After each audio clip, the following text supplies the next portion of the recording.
నమస్కారం. నా పేరు శ్రీరామ్ శర్మ.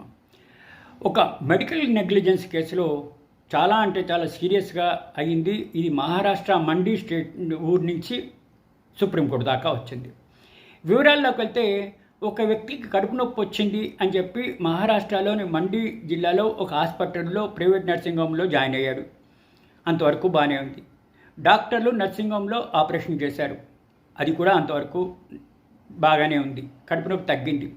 2 సంవత్సరాల తర్వాత మళ్ళీ కడుపు నొప్పి స్టార్ట్ అయితే వెళ్ళాడు అదే హాస్పిటల్కి. ఎక్స్రే తీయించుకున్నాడు. తీరా చూస్తే కడుపులో ఒక ఇన్స్ట్రుమెంట్ పెట్టి కుట్టేశారు. ఇది కేవలం 2 సంవత్సరాల క్రితం ఆపరేషన్ చేసిన డాక్టర్ల యొక్క అజాగ్రత్త వల్లే. చూసుకోకుండా ఇన్స్ట్రుమెంట్ని లోపల పెట్టి కుట్టేశారు. అదే 2 ఏళ్ల తర్వాత ఇన్ఫెక్షన్ అయ్యింది. దీనివల్ల ఇంకా ఎక్కువ అయిపోయింది. ఇట్లా జ్యోతిదేవి సాకేత్ హాస్పిటల్లో అడ్మిట్ అయిన ఈ పేషెంటు చాలా సీరియస్గా అయ్యారు. ఇది సుప్రీంకోర్టు దాకా వచ్చింది. సుప్రీంకోర్టు ఆదేశాలు ఇచ్చింది. కన్సర్న్ డాక్టర్ మీద ఇట్లా పనిష్మెంట్ ఇవ్వాలి, డిసిప్లినరీ యాక్షన్ తీసుకోవాలి.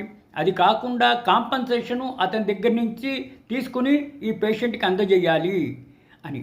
చూసారా, డాక్టర్లు కూడా చాలా సీరియస్గా ఆలోచించి ఇటువంటి ఆపరేషన్లు చూడాలి.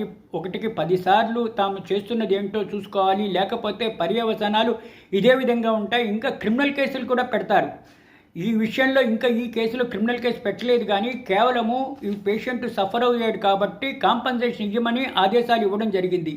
కాబట్టి డాక్టర్లు కూడా 1కి 10 సార్లు ఆపరేషన్ చేసే ముందు లోపల ఏమైనా ఇన్స్ట్రుమెంట్లు చూసుకోకుండా కుట్టేశారా అని ఆలోచించి చేయాలి. లేకపోతే పర్యవసానాలు ఇదే విధంగా ఉంటాయి. క్రిమినల్ కేసులు ఫేస్ చేయాలి. అది కాకుండా కాంపన్సేషన్కి చుట్టూ తిరగాలి. ఆస్తులు కూడా అమ్ముకుని డాక్టర్లు పేషెంట్కి ఇవ్వాల్సి వస్తుంది అని చెప్పడానికి ఇది ఒక చక్కటి ఉదాహరణ. Thank you.